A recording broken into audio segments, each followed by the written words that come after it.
The Chusky Boys! This is Chad with Hemlock. What does a Chusky Boy looks like? Chusky Boys, what's that? Chusky Boys, not to be confused with Husky Boys. The Chusky Boys. Well, I believe y'all guys are listening to the Chusky Boys. This is William Duvall, and you are listening to the Chusky Boys. Right, we are here, episode 11 of the Chusky Boys with our special guest this week, Dusty. You know him. You were able to get him on, Mr. Bob Harris. Good evening, sir. How are you doing? To be fair, Dusty told me he was somebody else. He was like pretending to be somebody much more important than he is, and it totally fooled me. And I bought it, hook, line, and sinker, and here I am. No, is that how you've been doing it, Dusty? I mean, you get all sorts of cool people jumping on, man. Hey, I got married, right? Dusty works it. Dusty works it hard. I got tactics to get into places I shouldn't be, and I exploit them. And here we are with Bob Harris. Very impressive. You can't be a fantasy football guy without knowing who this guy is. He's been around the block.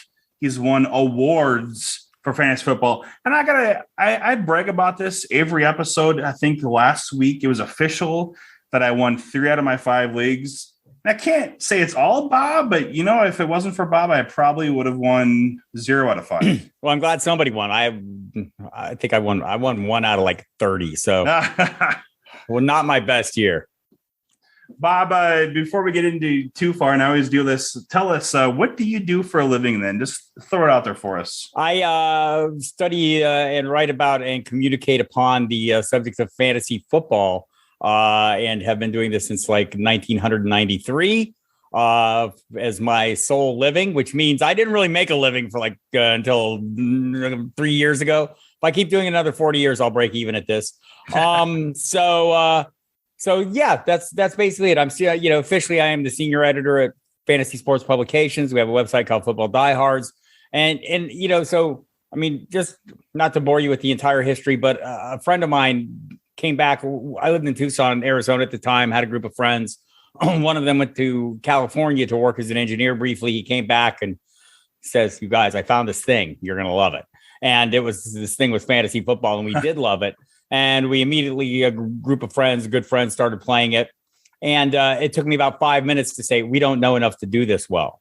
And so over the course of the next few years, I started making a little newsletter for the league. I was a graphic designer and kind of put together this thing. But, it kind of morphed into providing a little more than smack talk, providing a little information. And then at some point, 1993, I believe, was the official launch of the what we called the TFL report at the time. And it was an information service. And the idea was to make sure people were the best informed manager in their league at any given moment. And we kind of did that. We had fax service. So I had a kid at the time that I knew from the local college, University of Arizona. It's a pretty big school. Who moved back to New York, worked at a radio station there, WFAN, I believe they call it. It's a big deal too. And actually, his name is now Steve Cohen, and he's now the boss of all of Sirius, at least the NFL and sports version of that.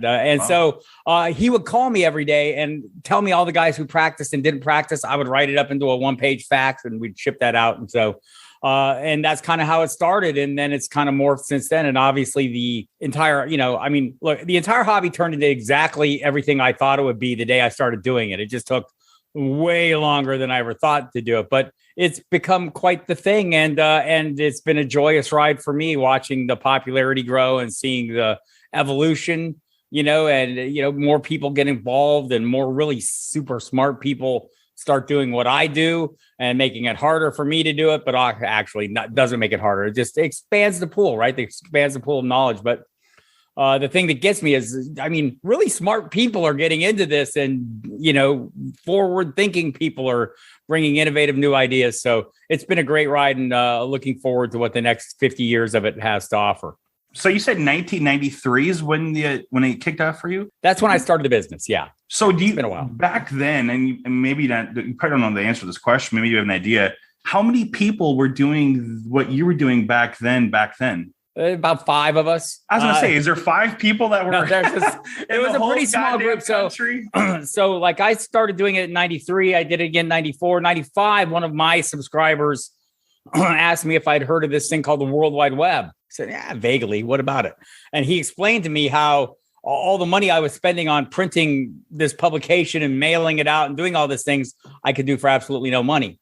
I said, I'm in. And not only was I in, I mentioned I'm a graphic designer. I became a pretty high-end web designer just out of necessity. I started designing all my own websites and creating all my own images and graphics and things. And I got pretty good at that too. I started a little company on the side that designed websites. And like so many of the sites back then, it was there was me, there was Jim Lenz at Fantasy Insights and James Serra. There was Sam Kaplan. Adam Kaplan, his cousin Sam was the forerunner, and he brought Adam in. I can remember when Adam got into it, but there were a handful of us out there. I think Mike Nazareth is still around. He was back there. The Guru Hansen jumped in, I think in 95, 96. So there was a small group of us, but honestly, I did like as much work for those people as I did for myself at the time. It just struck me that, if I wanted this to be an industry, the more we looked collectively like an industry, the better off I would be. So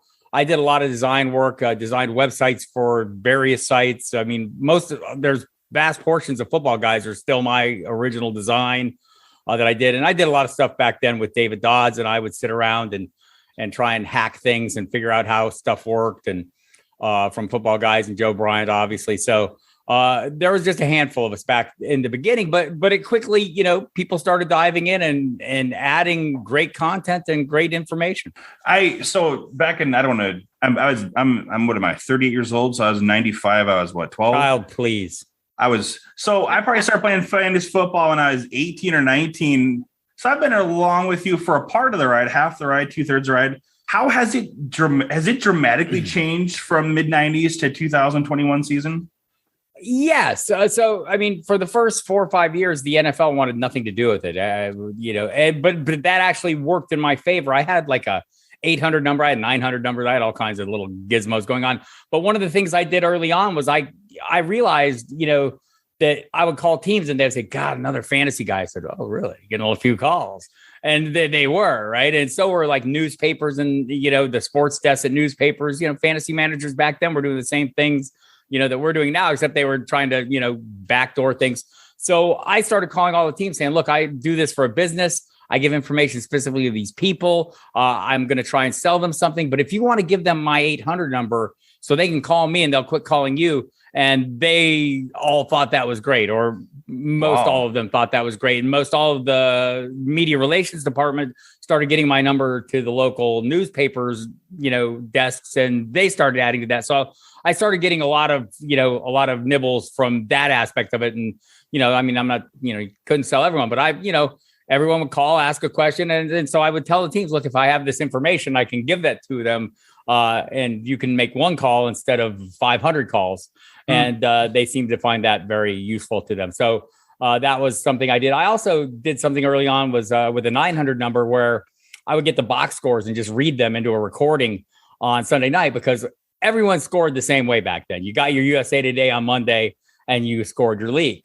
I started putting that on a recording the night before. How did you have that information then? I got it off CompuServe. The Associated Press put out the box scores that went into USA Today, basically, right?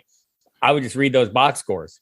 So any of our tens of thousands of listeners, if you guys are younger than 18, they're going to be like, what the fuck are these guys talking about? Why wouldn't you just go on your phone and read it? That's amazing. Could not do that, Right. So that was the thing. And so the 900 number pretty much carried me for the first few years, kept things afloat and kept things alive. But I mean, I ended up having to have like 20 phone lines, and I mean, it got ridiculous there for a while. And like I said, the first couple of years I was faxing. The first season of faxing I did on a single phone line, which was also my business line, and it would go out on fax software. So when somebody's fax wasn't there on time and they called in, it crashed my entire system because my line is trying to fax out. So I would sit there in my underpants crying and sobbing in a big mountain of sweat. And it was a miserable slog. The second year, a company, I can't remember the name of it, Equifax or something, a fax broadcasting company, got a hold of me and heard what I was doing. And there it was like I could send one fax, and it was kind of like the World Wide Web of faxing. I could just hit one button, boom, they're all out at the same instant. And then obviously with the understanding of the internet, things changed immensely. And that's also what, created the shift just in popularity in fantasy football, one of the things that, really drove it was the online commissioner services. CBS had one of the early ones, and my fantasy league that's still around, those guys were doing things early on, and that started changing it. Then the next thing that changed it was the NFL going, wait a minute, these people spend money. They watch every damn game until the last damn second. And they started accepting it. And that was a real shift. That was about 96, 97. And they're, just like you're seeing now with gambling, right? I mean, they are jumping all in. They started jumping all in on fantasy as well. They did go all in this year. Yeah. Right. And so, obviously when they see how, oh, money. Yes. Let's have some of that, please. And they're very good at that, by the way, the NFL. You'll be surprised to learn. So yeah, that was a big turning point there as well. So those kind of that confluence of events, people's obviously the interest was out there and people knew it. The technology started catching up, and some people started doing some smart programming that took advantage of that need, and it really drove the thing. Because I mean, what was you guys? I mean, I don't know how many leagues you're in at any given time, but I mean, I'm able to play in 30 leagues and another 50 best balls and everything because it's just all online. I just click. Yep. Yeah, exactly. That's been a big shift. On your computer, via your phone. I mean, anywhere you're at, you could be setting your lineup, making changes, seeing the latest news, which, like you said earlier, when it first started, you didn't have that ability. You had any way to get it's prison leverage. style, man. It was like, so, I mean, the thing that there's a player in particular, Michael Jackson from the Browns. he would be probable on Wednesday. That was the last injury report you saw.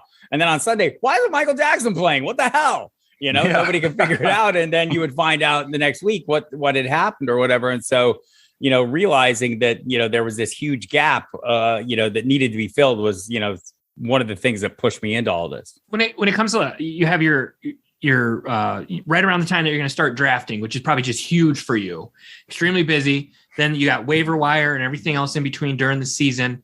And then now we're kind of in the playoffs. And, COVID this year. No kidding, last right? 2 years. Yep. And then there you go. And then you get into the, kind of the off season after the Super Bowl. So what does that look like? All those kind of spots for you. Start wherever you want, but what does that look like for you, Bob? Right now it looks joyous because everything slows down. The season itself is miserable slog, like everybody's job. You're just, it's like grabbing a tiger by the tail and you hold on. And, when you get through, you find out where you are and say, wow, what did I do good? What did I not do good? What do I need to work on? What was I missing? And you start assessing things. And that's the time you have the off season. I don't have as much because I work for Fantasy Sports Publications is the biggest publisher of printed magazines in the fantasy business. So we have 5 of them.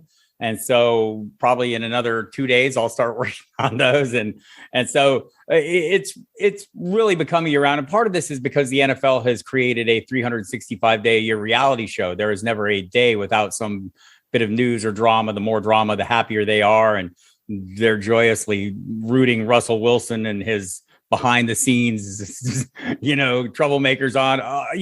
Every year there are a number of stories that carry this thing through. So I'll be following along all that, posting it up to the site.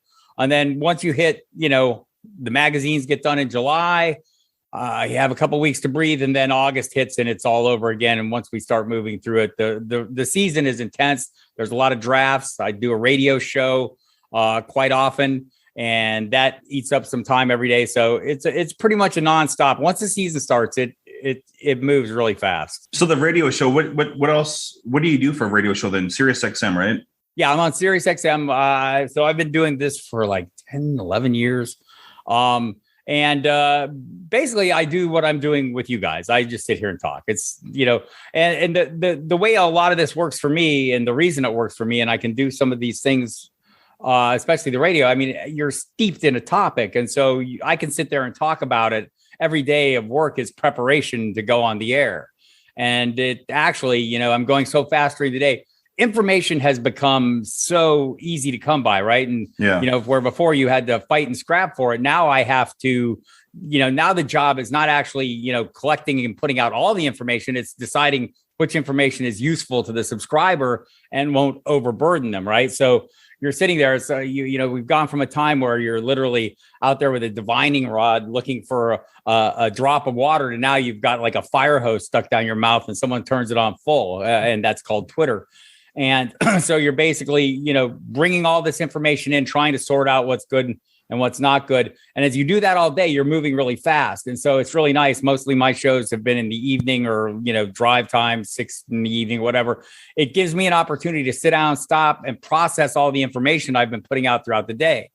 On an average day at footballdiehards.com, I'll do anywhere from 50 to 70 news updates. And being able to stop and think about those and what they mean, you can't do it while you're in the middle of it, right? It's like, you're just on to the next thing. So it's nice to be able to sit on the radio, have callers call in, ask you questions about it. And I can actually stop and process the information that I've been compiling and make some sense of it. And then I'll get off the show and I'll start writing some more in-depth pieces that maybe try to put all the news in perspective that came in through the day, and maybe help people a little bit, to try and understand what it is that they need to, what they really need to know. And what of it is like kind of, okay, don't need that so much. Exactly. So what's the best time? So if you're not an avid fantasy football guy, I listen to all your shows, by the way, but if you're a normal fantasy football guy or gal, what's the best show or what's the best way to keep up with fantasy football, what you do? I think honestly, I think that, it's up to every person. I mean, there's such a wide array, and I think it depends on how you like to play the game, your level of, how you play. Right. There's people who are just casual players who are in one league, right? You can keep up with it. I'd long for the day when I'm in one league again. I would love that. So, and there, to more hardcore players with money on the line, right? And DFS, added a whole new dynamic to that we didn't have before, where there's money on the line every single day or every single week. And so, I do think it depends on what you're playing. So if you're an avid daily player, you're going to be on top of this stuff. It may be even something you do as much as you do your work, or maybe even more than you do your work, or for some people, it becomes their work. So I think it just kind of depends on the individual. If you're one person and you're out there and you're kind of plodding along, you would find a site like Football Diehards. There are other sites that do a really good job as well, but sites that kind of manage the information for you. It's basically, I would almost look at what I do as a news clipping service, where I'm just providing you the intelligence you need in a digestible form, so that you're not overwhelmed, so you can sit down. And I try to design mine so that, everyone from the person in that one league to a daily player could find what they need. I think most fantasy managers, they're a type of person, not to stereotype, but it's pretty easy. I mean, they crave this knowledge. They want this information. They want to be able to shove a little tidbit of knowledge that they have that somebody else might not have in that other somebody else's face. They generally probably spend a lot of time when they sit on the toilet reading the back of shampoo bottles, whatever. They just they require input. And I'm one of those people. I require that input all the time. And I think, the ideal site is one that can give you all those levels of, that can cover all those levels of interest effectively. I mean, it's hard to, there's so much information out there. It's almost hard to, minimalize it, right? To keep it to the basics. But that's one of the battles, right? You try to give your subscribers, the wide range of people, what they need. And so there's various ways you could do that, but I think every site out there does that I've seen, that I'm familiar with, and I'm familiar with a lot of them, does a pretty good job of putting together that information in a way that's digestible for people of all ranges of interest. So you went from in the mid 90s to sending faxes and having maybe the only non-sex 900 numbers there were fantasy football 900 numbers. JR actually used to have an addiction to 900 numbers, but we'll cut that out. It happens. And to now you have better now. Yeah, no, you're not. Now you have footballdiehards.com. You're on SiriuxXM. I know I listen to you every Sunday morning. I listen to The Dirt a lot. Great information there. I love the Sunday show because I have a home theater. I have like 4 high-def TVs in my garage, and I'm usually out there early Sunday morning getting it cleaned out, getting the heater turned on if it's cold as hell like it is right now. And I've got, channel 87 SiriusXM playing in the background, getting ready. That's like my favorite part of the week, I think. Now it's all over. Now it's wrecked. I'll just say this. Sunday is my favorite day to get up very early and do my exercise and get down here, start putting things together. I write a lot of stuff in advance, because I have to post to the website while I'm on the air. Yep. And so I'll write 2 or 3 versions of 30 articles the night before so I can grab the pertinent one as developments happen. You have a pretty good idea of what the choices are, right?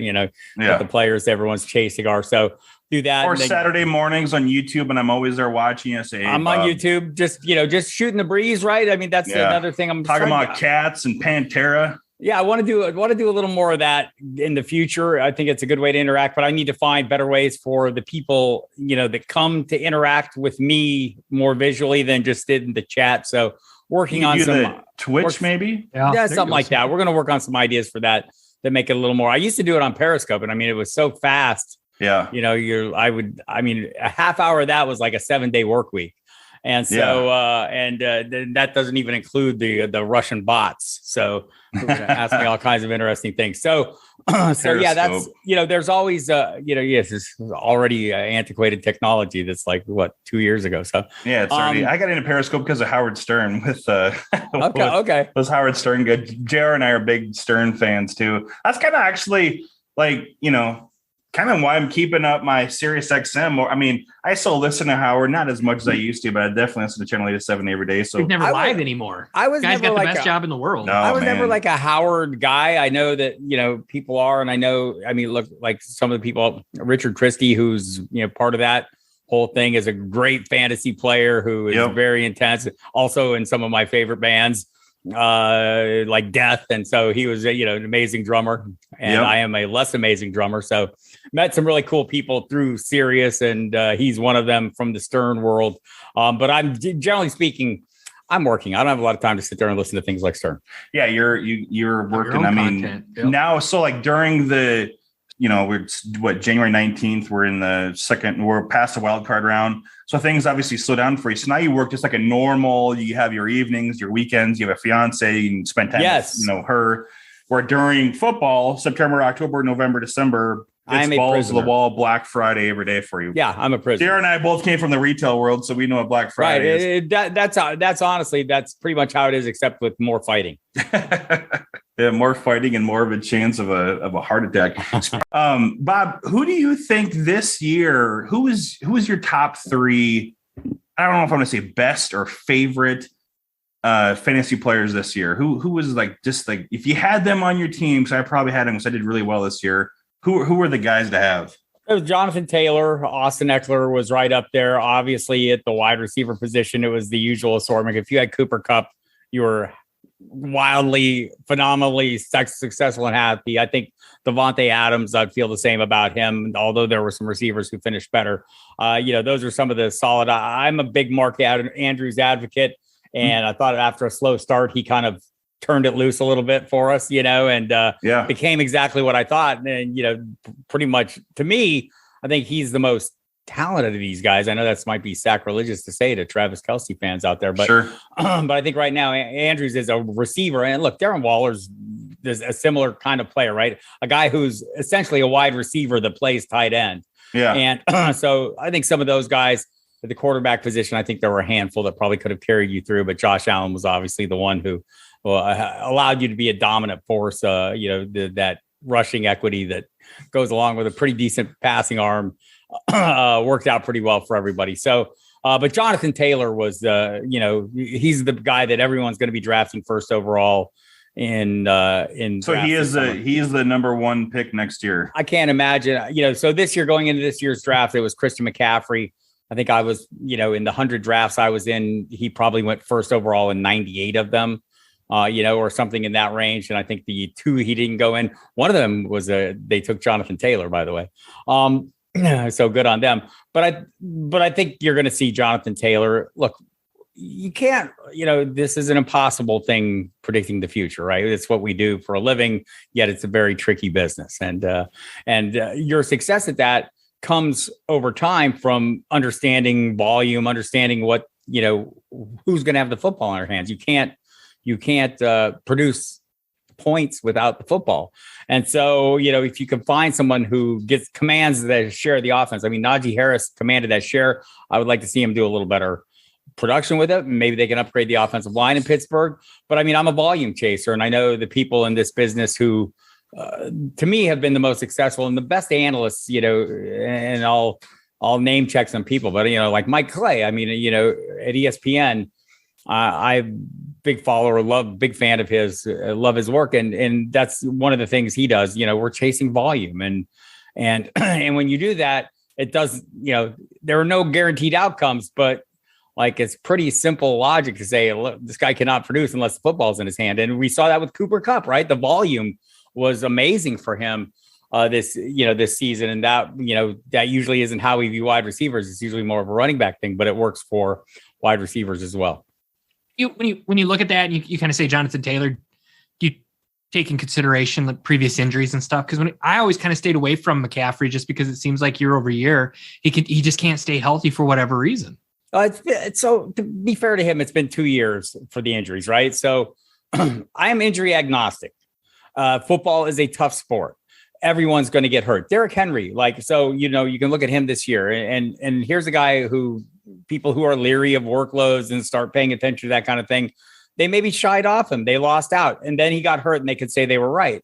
But I mean, that's one play where he missed out. Think back to Saquon Barkley's ankle injury. I mean, what could be more freakish than him stepping on a teammate's foot and twisting his ankle, right? It was just a freak play. That could happen to any single player, any single play. And so for a running back, I'm not going to, downplay the nature. I mean, if you're a true feature back in the NFL, you're in 20 car collisions every week.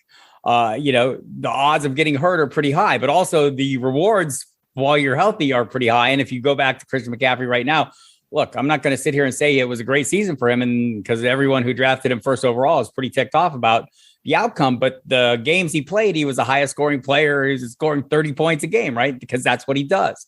And so, I mean, I think it's easy to sit here and look at injury history, and there are players who are chronically injured. And that's different, though, than having a chronic injury. And I think people don't see the distinction there. They see like a Christian McCaffrey and say, it's chronic. Well, he's been injured a lot the last 2 years. There's no denying that. Are they the same injury? Is it a chronic situation where it's something I think is going to repeat infinitely? In his case, no. I just think, and sometimes these players are built like dragsters. They go up and down the strip a couple times, and you got to take them in and overhaul them. The physics, I talk about a lot on the radio, the physics of the game, where we're still people, our skeletal frames are built to handle certain, forces, and the physics of the game we're bigger, faster, forces are greater, the torques are greater, and we're doing things to our bodies that are different. But also at the same time, and I've seen this over the course of the time I've been doing this, the medical technology. And I can remember when Patrick Jeffers and the Carolina Panthers got the first microfracture surgery, and it basically ended his career. Now it's a normal thing, right? And they do it really well, and they're really good at it. And I can remember when ACLs, the first time Adrian Peterson came back, it was like a miracle. How can this guy come back? And now it's, just almost a foregone conclusion. A player is going to come back and not lose his speed, and they're coming back more quickly all the time. So, and we just saw this past week, Cam Akers. I mean, think about that. 6 months from a torn Achilles tendon. That's kind of unheard of. A year. Like for one of us, it's probably a year to come back. Right. And I saw someone on Twitter mention this, and I agree with it, that every team out there should be contacting the Rams saying, how the hell did this happen?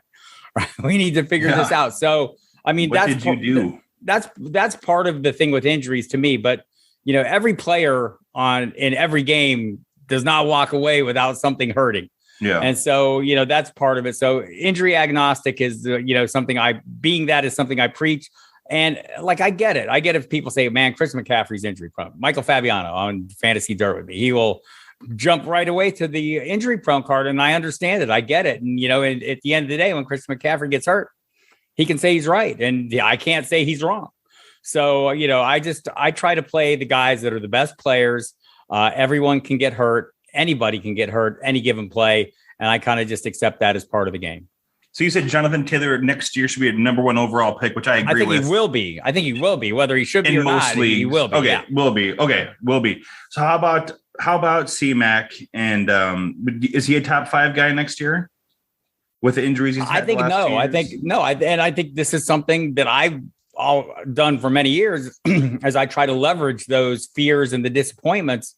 I mean, that's all people are going to remember about Christian McCaffrey is he didn't play the whole year. Yeah. Right. So you're going to see him slip down into the second round, I'm guessing. And I'm not afraid to go chase that value when that happens. In fact, that's what I'm looking for. I'm looking for players. One of the first things I'll do, as soon as things cool off after the playoffs is make a list of players who disappointed people. And those will be players I target in drafts. I'm not, so I always make the same stupid joke, but it's true. Don't pick last year's best team. It's what we tend to do as fantasy managers, right? You're looking at, what I'm looking for guys that came up short and disappointed people because I'm going to get them at a great price. So I'm going to be able to spend that early draft capital on younger players or players that I might be willing to take a risk on that other people wouldn't be. Who do you think is the most disappointing player from last year? One or two, three players? McCaffrey is the tip of that spear, right? I mean, and that was due to injury. If we're looking for one, not necessarily due to injury, I'd say Alvin Kamara. Just that offense in general for the Saints came up way short. But it was almost predictable. When you sit there, I mean, we want to think that players are autonomous beings that operate in a vacuum. They don't. They operate on a football field with a team around them. And as soon as Drew Brees was gone, one of the things I have to do every year, big thing in the magazines, and everyone was, who's your first round bust? Well, I'm not thinking anyone's going to be a bust if I'm drafting him in the first round. But Alvin Kamara was the guy that I picked for that because, so much of his workload or his fantasy value was dependent on his receiving role. And I mean, I wasn't sure that was going to stay the same. I mean, I'm sure they wanted it to stay the same, but we saw Taysom Hill not target him last year, and Jameis Winston didn't have that same history. Drew Brees had reliably targeted running backs 28% of his career passes or whatever. You felt pretty confident with that and also his ability to run the offense. So, those are the kind of guys that I think ended up being the biggest disappointments other than those who got injured. But there were some that, I think DK Metcalf came up pretty far short of what people expected him to make a huge leap into that, stratosphere. DeAndre Hopkins was another one, although, mostly due to injury, but not entirely. I think some of that was the evolution of the offense, and Kyler Murray started looking at other, going through his progressions and looking at other players. So you didn't see that huge target share. And so I think some of those are the kind of players that I think end up being disappointments. AJ Brown, but I think his was just more health related and just the passing game wasn't relied on heavily. He wasn't as dynamic as we expected. So plenty of disappointments every year, and which means plenty of value for me next year. All right. Well, you mentioned Alvin Kamara. So one follow-up question I had for you, Bob, is Michael Thomas. He was injured, I think, all year. I don't think he played at all, did he? He did not. And so when you look at that and an injury of a key player like that kind of spreads out that particular offense or anybody's offense, really, for that matter, of an electric player like Michael Thomas, does that weigh in on, would that weigh in on your decision of drafting Alvin Kamara? Sure. So, I mean, in general, I mentioned it. We look at players in a vacuum. We look at them as a single piece, and they're a piece of a big machine, right? And all the pieces around them and all of them. And that starts with the offensive line for everybody who plays a skill position. It goes down to the coaching staff. And so a lot of the things I look at are coaching related because those tend to be the most predictable year to year. Well, I know what a coach wants to do, or, you study it to the point where you know what a coach wants to do. Or what's he done in the past? Why does he do things the way he does? And so, I think early on when I started doing this, I realized that, a head coach has a lot of power. Every week in the NFL, you're facing a different opponent. You're playing half your games in a different place. You have to travel. All these things change. And a coach wants to keep, the head coach wants to keep everything the same as much as he can. And so what's in his control? Game plans, usage of players, so as a fantasy manager, you're not out there, you're not calling plays, you're not throwing blocks, you're not throwing passes, you're not taping ankles, you're not doing anything. You have to, use information. And I thought for me always has been what the coach desires. And I mean, I still use that heavily. And I mean, so you look at a player and say, I know the coach wants this guy to be this. We saw it this year. So let's say Ronald Jones for the Buccaneers. Well, you can tell from what Bruce Arians said, because he said it clearly. He wanted him to be the lead back. Well, okay, so I know the desired outcome. It's that point, it's on the player to make it happen. But I mean, you can kind of make an assessment based on what the coach wants, because what the coach wants is going to be the driving force behind any team. So I pay a lot of attention to that. I have a tendency as well to try to avoid drafting players from really poor teams. So I think of the New York Jets. Yes. What was the Texans? Detroit Lions. They were up in there. Allen Detroit Robinson Lions. at the Bears. No, yeah. I mean, is that kind of same thing for you when you look at fantasy teams, stuff like that? Like the Jets, they're just not going to score a lot of points. They might have a lot of workload, but in general, but I mean, I think that creates value, right? So if you're drafting the last guy, I call them free square players, right? Guys you're not paying for, they're essentially free. So if they end up sucking as bad as you think they might suck, you can just move on from them and there's no big pain. But, like Corey Davis for the Jets was a guy that I invested a fair amount in just because it was free, right? You're not paying for it. And so, I thought there was a lot of promising signs from him when he was healthy. So even the worst teams produce offense. And so I think people who totally overlook them end up losing out on some players. The Houston Texans, Brandon Cooks, is going to be a monster player every year because that's what he's done. He's huge. And it seems he's got a pretty good quarterback proof thing going on, much better than Allen Robinson, as it turns out. And so, so I don't want to overlook the guys on lousy teams completely. I don't want to be totally dismissive of them. But yes, you dial back and you don't pay as much for them. That's where you look for that value later rounds. Yep. And that's always the key. One example this year of just, looking for value, and something I do a lot is you look at a really good offense and you let people buy the expensive components. You buy the cheaper component. That, tactic this year got me many, many shares of James Conner. Right. Because people were drafting Chase Edmonds earlier. And so there's James Conner waiting later. Or if you're looking at receiving cores, I know the end result was not great, but Antonio Brown would be an example of people drafting, Mike Evans and Chris Godwin early on in a draft. And you could get Antonio Brown in the 9th or 10th round. You're going, damn. And, the production was the same level when he was available and playing. So, obviously, again, it doesn't always work out right, but you're paying less. So you're not as hurt when it doesn't work out. To finish up fantasy football, Bob, I always think about when I first started playing fantasy, the player I had that carried me through the most wins was Adrian Peterson. Do you have that player that you think about in the last 20, 30 years? Like who is your GOAT? Dan Marino, or when I started playing early on, threw a hell of a lot of touchdowns. Over the course of time, there's been so many. I would, Adrian Peterson would have been one of them at one time. I mean, and it goes all the way through the Christian McCaffreys and Cooper Kupps. And, I think there are always, players of every time frame that you can kind of throw into that category, even if they don't last long. There's like a year or two spell where you can say, wow, especially that guy running was backs. Dominant. Running backs in particular, because their careers just don't tend not to last that long. Unless they're Adrian Peterson.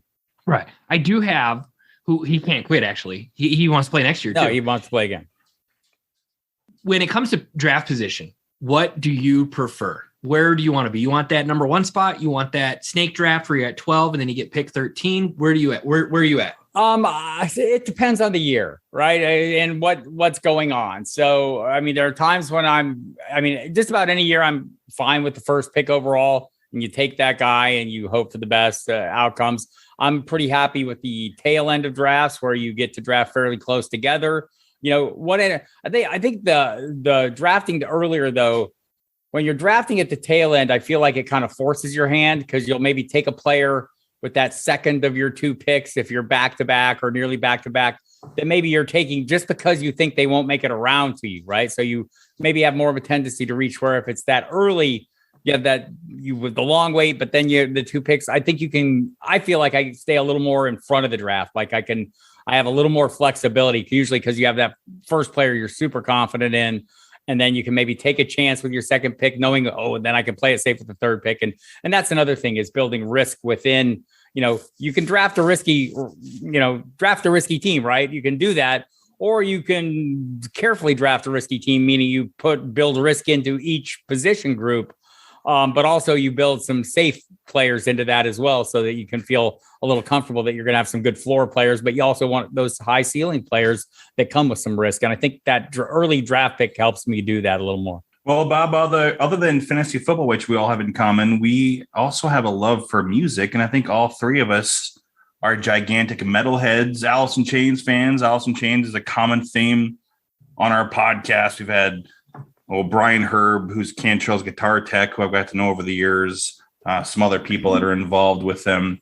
You are one of the hosts for SiriusXM, the Alice in Chains Fantasy Football and Friends League, who I've actually just made a helmet for. I'm sending that out to Mark here. I'll have them done hopefully on Saturday, and I'll send them out on Monday for the 2021, or I'm sorry, the 2021. Michael Fabiano won that this year. But tell us about that. You got any kind of cool stories, any name drops you can do for us over the years with that? It's always been a really good time, whether we do it there or we do it, we've done it remotely the last 2 years, but doing it there is always great because it's at Jerry's house and everyone's there and you're right all within 5 feet of each other. There's copious amounts of smack talking, sometimes more than others, depending on the people involved, Michael Rappaport, or when the Miz shows up, or Garland. Jeff Garland is, a really nice man, but tends to talk a little smack. They all do though,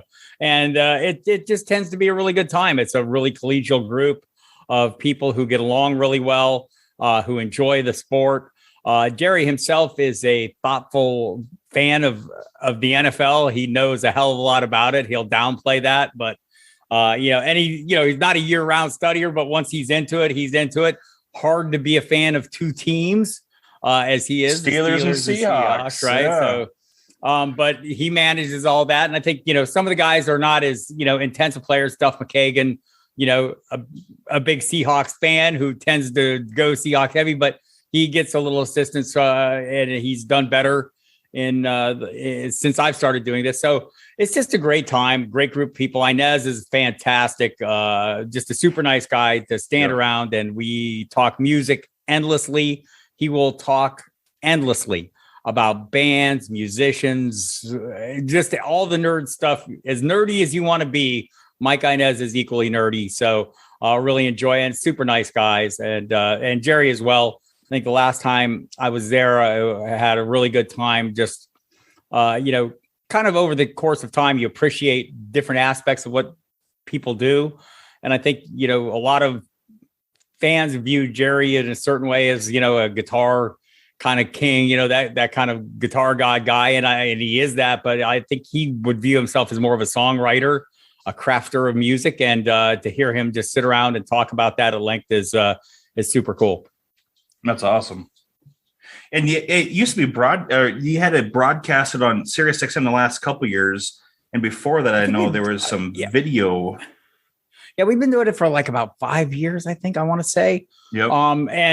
There's always been some video involved with it. And we did we do the Zoom video, which was very entertaining. And Sirius made a big production of it. I think the first year it got a little, there were some technical difficulties, but I think last year it went pretty well. And so, which is still up on the SiriusXM.com website right now if you want to check it out. I see 2020 that has now since come down, but 2021 is up. Unfortunately, the part where Mike Inez gave me a shout out in Carmen, aka the Sketchy Goat, for the badass Raiders helmet that we designed and made for him. It was a very cool helmet. That never got to the website, but I do have it recorded on my phone, so I know it's true. My 3-year-old someday when he's 14 and he thinks I'm super lame, I'll show him. He's like, I don't give a shit. There you go.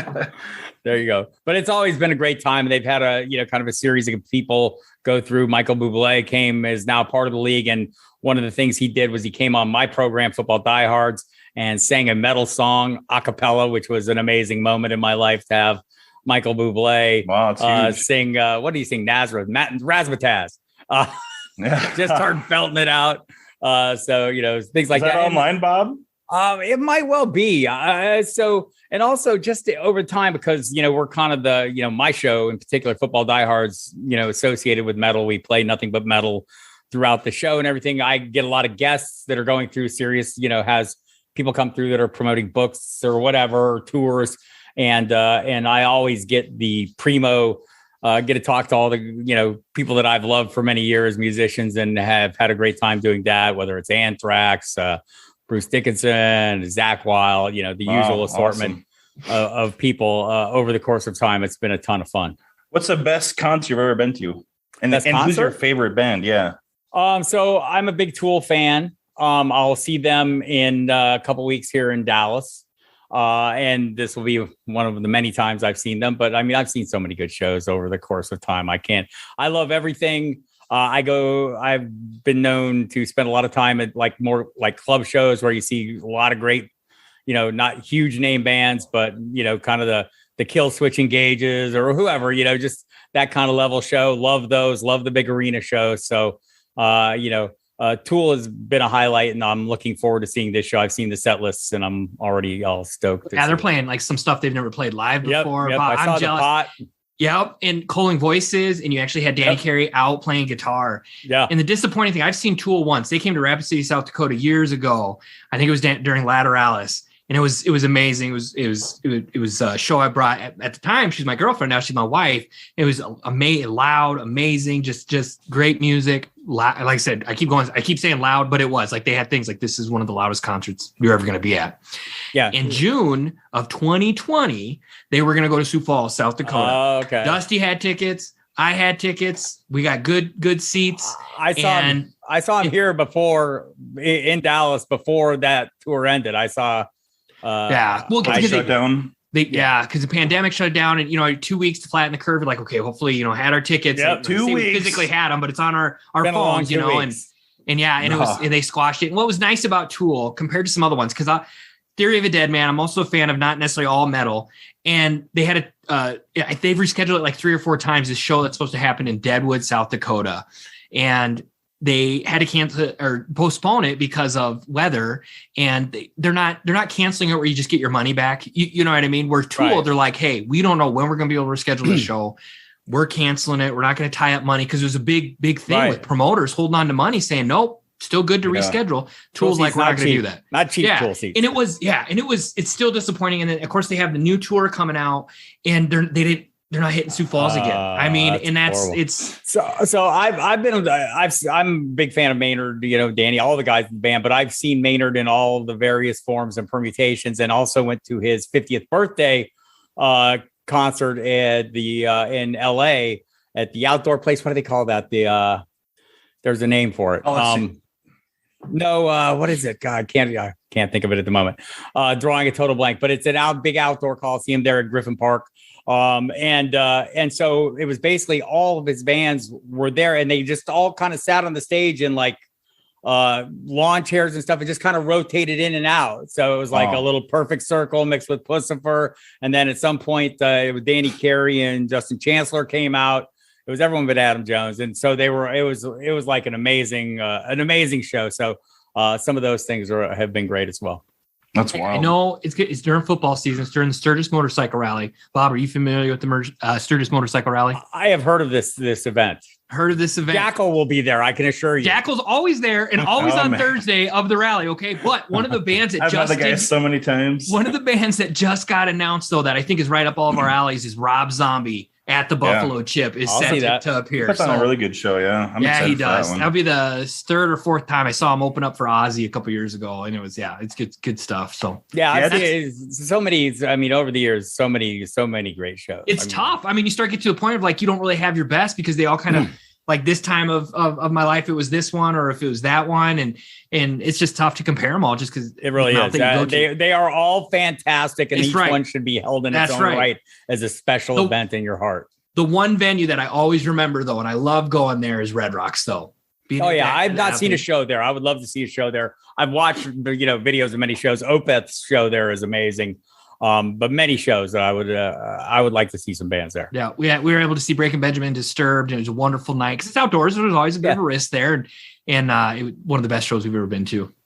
I've seen Mastodon, Deftones, and Alice, of course. I've seen there at Did Red you see Rocks. Slipknot there, or were you not there for that one? My brothers went to that. Your brother? I did not go to that one, yeah. Cypress Hill, I'm not a big fan of them. I mean, I like them, but they put on a big show on 420 at Red Rocks a lot since. Gotta have Cypress Hill. Yeah, met the man in Denver on 420. Yeah. It only makes sense, man. It only makes sense. So Bob, this is called the Chusky Boys podcast, for God's sakes. And JR and I, we're not... We lost a few LBs over the last year or so. I think about almost 200 pounds total. But we're still a little bit chusky. But you handsome devil, you used to be chusky, I hear. and no longer you are. Can you give us a little bit about that? I think maybe I still am. I mean, I'm still a good 200 pounds, but that's like half the man. Give me a break. Half the man I used to be. Chusky lifestyle. I'm like half the man I used to be. And I did, I got like way out of hand and just, came a point where I realized that I would be dead soon if I didn't do something about it. And so just set a plan with what I thought was, I'm a great planner, right? Like I make a plan and then make it better. And so I came up with a plan that just basically like, okay, I've got to start paying attention to what I put in, and then I have to start, doing some activities. And that was the key. And it started off, it was funny because I'm kind of a creature of habit. So when I first started exercising, I could exercise about 5 minutes at a time. But I would lock myself in this little gym at my apartment complex for the full hour because that was my goal. I wanted to exercise an hour every day. And so I'd walk on the treadmill for 5 minutes and then sit there stewing for like the next 55.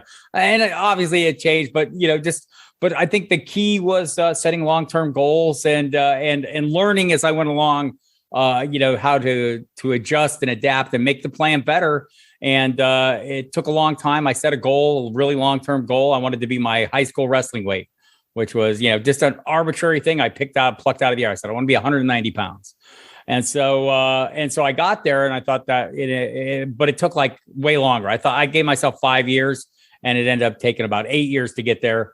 And, but I got there. And so it's kind of just like, now I can experiment a little bit with the various forms of exercise I want to do and the diet I want to live in. And I think, if anyone out there wants to make the change, I think the key is having a diet, not going on a diet. I think it would just keep it simple.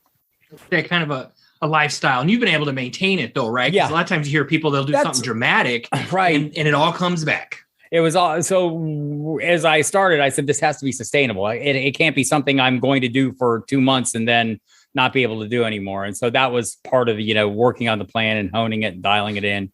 I think is it like a vegan thing, Bob, or is it I am now. I'm plant-based now. Okay. And have been for like the last 5 years. Not because it's, a weight loss portion. It just seems to be a healthy thing to do if you want to live forever. And that was my intention, is to live forever.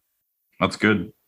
Well, I congratulations to you. I think that's always huge. We were talking before we even started the podcast that food is the hardest thing, from an addiction standpoint, or if it's mental or what, worse than anything else.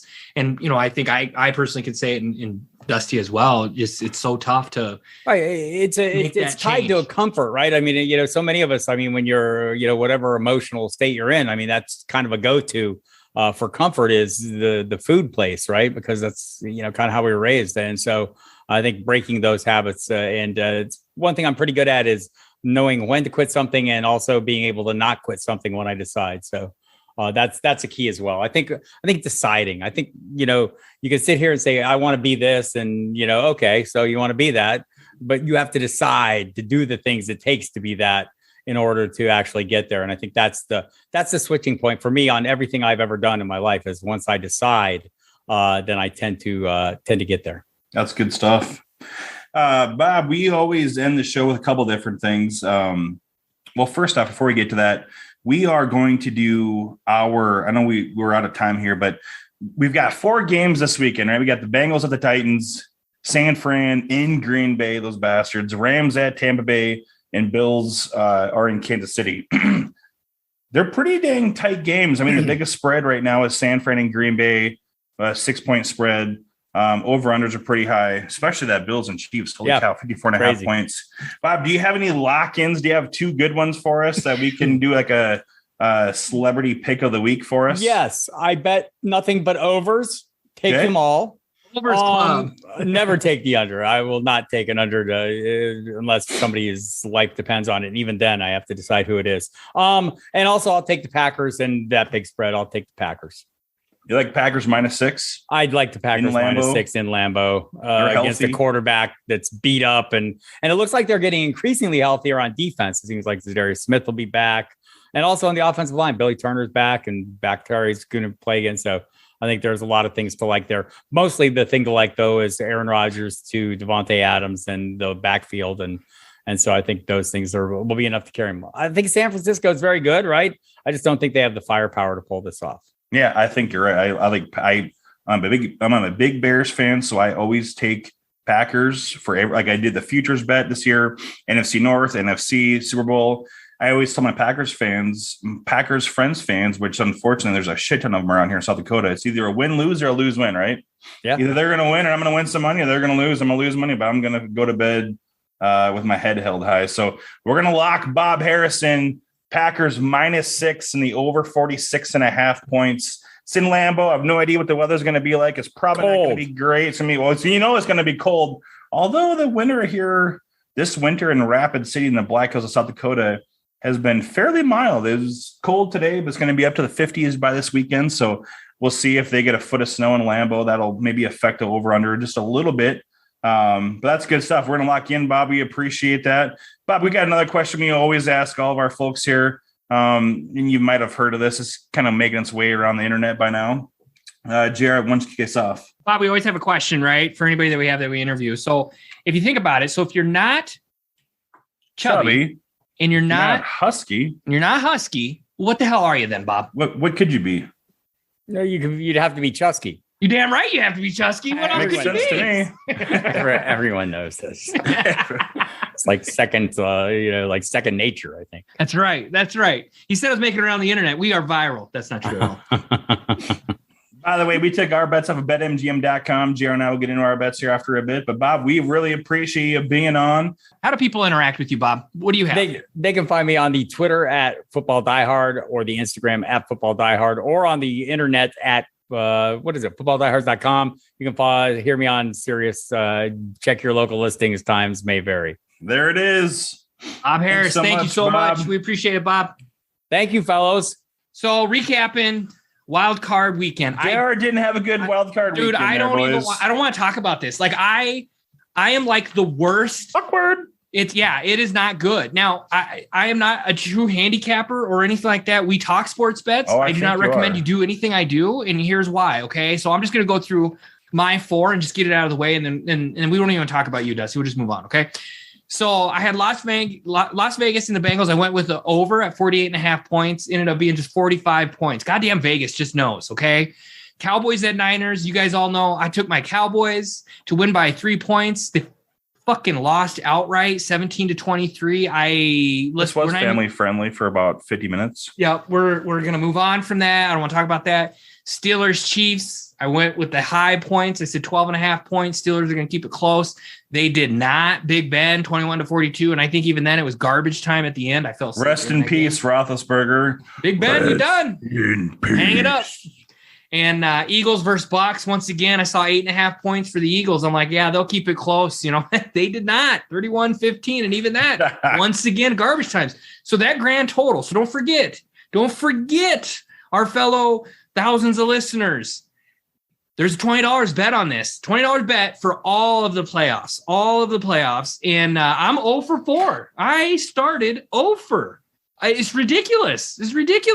And a couple of those bets I truly did bet, and I'm out of little money. Okay. Like Dusty, I'm not going to tell the wife. She don't need to know. Okay. Nope. I mean, if she listens to this, which she doesn't, it was all just for play, no true money, but there was some money. And, luckily it wasn't, let's just say they can't find my car if they wanted to repo it. So, Dusty. They can find your legs, bro. Well, we'll jump to you. Snap.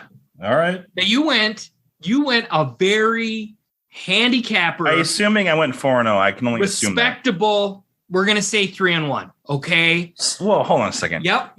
Okay. We'll get there. 3-1. All right. You went 3-1. Okay. I'm going to go mute. Patriots versus Bills. You took the Bills 4.5. That game was 47-17. In addition, on that game, you took the under in that game because the weather was going to be awful. It was going to be frozen tundra, right? The under was 43.5 points. You took the under. It was 64 points. So the over. So that's your one chink in your armor. Eagles versus Bucks. You took the Bucks 8.5 points, 31-15. We talked about that earlier. You went Cardinals versus Rams. You took the Rams to win by 4 points, 34-11. I mean, you're just a soothsayer. You know what's up. I don't think anybody really bet that over. I don't know if they could have. The weather was awful, but man, they were still scoring some points. I still don't see how that happened. I left my ass money-wise on that too. Yeah, and should have listened to Bob Harris in that one. I actually 3-1. I remember right before that game listening to Channel 87 SiriusXM. I don't recall who it was. It wasn't Fabs. It wasn't Bob. It wasn't one of the guys I know, but they're like, definitely the under. I'm like, oh man, you got me bought in. Listen, Bob, listen. like, son of a bitch. Life is too short to bet the under. Okay. Words now I have an under bet here this week. this week. So, all right, my man. I'm digging a hole, man. I'm down by 3 right now. Right. So we got 4 games this weekend. All right. You're down by 3. You're not doing good. Since you're down, I'm going to go ahead and let you pick the first game. So we got 4 games this weekend. We got really quick Bengals at Titans, 3.5 point spread there. Tennessee's minus 3.5. San Fran and Lambeau, Green Bay is giving up 6. Rams in Tampa Bay. Tampa Bay is giving up 3. We got the Bills in Kansas City. Tight game. Kansas City only giving up 1.5. So we're going to take, you're going to do one game. We're not going to do no bullshit money line. You're going to pick the over under, whether it's over under, and you're going to do the spread. Then I'm going to go to the next game. You get the third game. Then I got the fourth game. We're probably going to even this up a little bit here.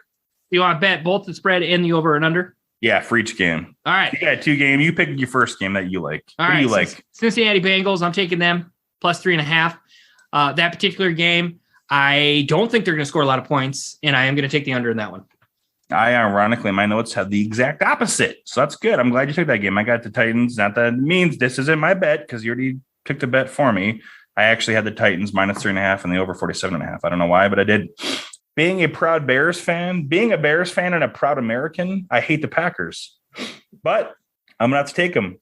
Packers in Lambeau in January. Aaron Rodgers, hopefully his last game as a Packer. Probably not, though. I'm still going to take them. Packers minus 6. And I'm going to take, I don't know what the weather's going to be like. I know it's going to be cold, but as long as it ain't a crazy, windy blizzard day, I feel like over 46.5 is attainable. I'd love to tease this game, but of course, that's not what we're into on this podcast. Of course, we use betmgm.com, by the way. I'm going to take officially the Packers minus 6 and the over 46.5.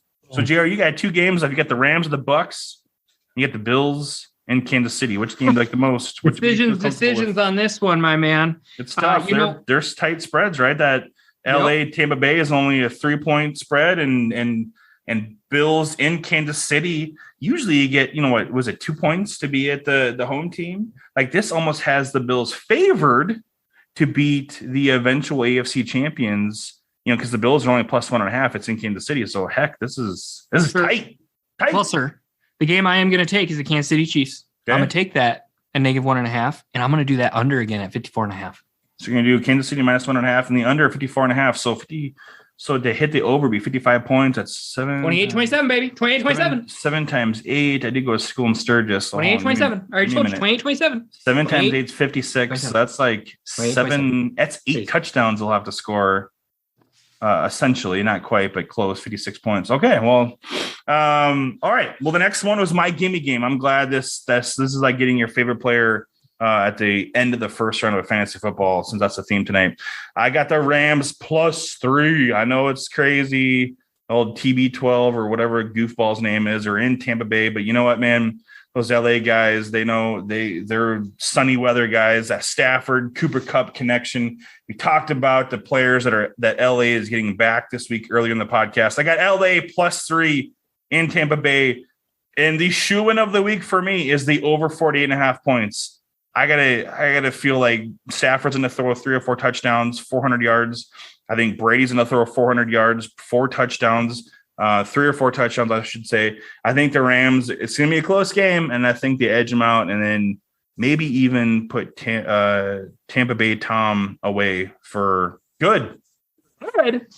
That's crazy talk. That's goddamn. I'm not talking kill him. I'm not nothing weird. I'm just saying, hey man, he's got a smoking hot wife. He's got $1 trillion in the bank. If Stafford can make him look goofy, maybe it'll be enough to say, all right, boys, let's hang it up. I doubt it. I think Stafford crashes under the pressure, and Tom Brady rules. Like on the way to the stadium, or what do you mean? No, just at the game. Oh, he won one playoff game. I think that'll be it. Yeah, no, I know what you're saying. He doesn't have a lot of playoff experience, but man, that LA team, like they won me some money last week. I'm not gonna lie, and I think they're gonna do that this week too, man. Bet those. How did you end up last week bets wise? Did you make some money? Did you break even, or do we not want to talk about that? No, we talk about it. So I was down going into. What was the last? It was Monday Night Football, right? Yeah, it was the Ram. So I did 3 parlays for all player prop stuff. And I won all my money back plus a couple bucks, so not bad. Got my old man into it. He bet, and he did good last week, and he thought I'm going to double my money this week, and he lost it all plus a couple bucks. So sounds like that's betting. how it is. That's betting. That's how it is. Hopefully, true bets. I was 0-2. No, 1-1. 1-1. I ended up teasing the Cowboys game, so I need to win something back because the Eagles fucked me hard. Hard boys. That was a good episode, JR. Old Bob Harris. Again, Bob Harris he's on SiriusXM, SiriuxXM.com, channel 87. He's on there multiple times a week. He's got a show that he does a lot of the time with Michael Fabiano called The Dirt. And of course, footballdiehards.com. Go ahead, sign up there if you will. It's you can get right now. I'm looking at the website. He didn't plug this, but I know it looks like you can do the gold membership next year for $32, which gives you a whole bunch of stuff. Like Bob works 24 hours a day. He's always updating him. And I think he has a partner there. They're always updating. And like I said, I literally, I was, I wasn't greasing them up. I won 3 out of my 5 leagues, and I put in the time, man. You know what I mean? Like I put in the time. I had injuries like everyone else did, but I had some good players that I kind of knew I was looking to draft because listening to their shows before, for a couple solid weeks before the drafts started, back in, was it August, I guess. But it's not only that, it's also, watching the waiver wire, picking up them sleepers, know who to handcuff, you know what I mean? And let's just face it, a lot of it's luck. And I got lucky too, but I also listen to the right people. So there it is. Yep. I loved his insight on injuries and stuff like that, just going into next year, right? Some of us have to hit back to the drawing board. 3rd place don't win a lot of money, and that's what I got twice. 3rd place and then 6th place. Drafted pretty heavy on the Cowboys. Not going to do that again. So, Homer. Hey, man. I don't like you right now.